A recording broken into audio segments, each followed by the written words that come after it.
when my girlfriend Sarah and I moved into the old Victorian house on Willow Street. We thought we'd hit the jackpot. The rent was suspiciously cheap. The neighborhood was quiet, and the house itself had this eerie charm. High ceilings, creaky wooden floors, and antique fixtures that gave it character.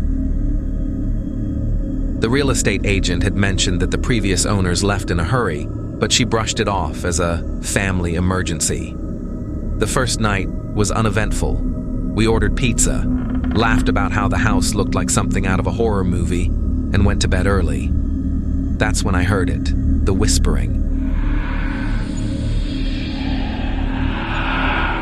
At first, I thought it was Sarah sleep-talking, but when I turned to look, her lips weren't moving. The sound was coming from the corner of the room, a low, garbled murmur like someone speaking just below hearing level. I sat up, straining to listen, but the moment I focused, it stopped. "Did you hear that?" I asked Sarah. She groaned, half asleep. "Hear what?" "Never mind." I lay back down, convincing myself it was just the house settling. The whispering happened again the next night, and the next, always just out of earshot, always stopping when I tried to focus on it. Sarah still hadn't heard anything, and I started to wonder if I was losing my mind. Then, one night, I saw it. I woke up around 3 a.m. to the sound of footsteps in the hallway. Slow, deliberate, like someone pacing.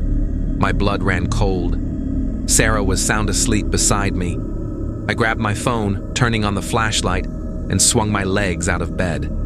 The moment I stepped into the hallway, the footsteps stopped.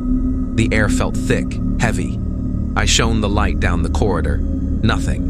Then, from the corner of my eye, I saw it. A tall, shadowy figure standing at the far end of the hall. It was impossibly thin, its limbs too long, its head slightly tilted. Before I could react, it darted into the adjacent room. I didn't sleep the rest of the night. The next morning, I decided to do some digging. I went to the local library and searched through old newspapers. After hours of scrolling through microfilm, I found it, an article from 5 years ago. Local man disappears without a trace. The photo showed a man in his 30s, James Carter. He had lived in our house. According to the article, his neighbors reported hearing strange noises late at night before he vanished. Police found no signs of forced entry, but his journal contained disturbing entries. It whispers to me. It says it wants me to join it. I felt sick. Was this what was happening to me? That night, the whispering was clearer. "You're next." I bolted upright. Sarah stirred but didn't wake. My heart pounded as I stared into the darkness. The voice had been right beside my ear. I grabbed my phone and called my friend Mark, a paranormal investigator. He arrived the next day with recording equipment. "We'll set up EVP recorders," he said. "If something's here, we'll catch it." That night, we sat in the living room, listening. At exactly 3 a.m., the whispering started again, but this time the recorder picked it up. "Leave. Or die." Mark's face went pale. "We need to get you out of here." We planned to leave the next morning.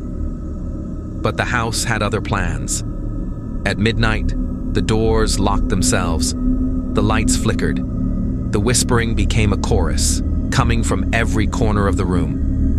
Then, the shadow appeared at the end of the hall. It glided toward us, its elongated limbs twitching. Sarah screamed. Mark grabbed a crucifix from his bag, shouting for it to stay back. It didn't stop. Just as it reached us, the front door burst open, a gust of wind blowing through the house. The shadow let out an unearthly shriek and dissolved into the darkness. We ran and never looked back. The house still stands on Willow Street. The real estate agent won't return our calls. Sometimes at night I swear I can still hear the whispering, and I know one day it'll find me again.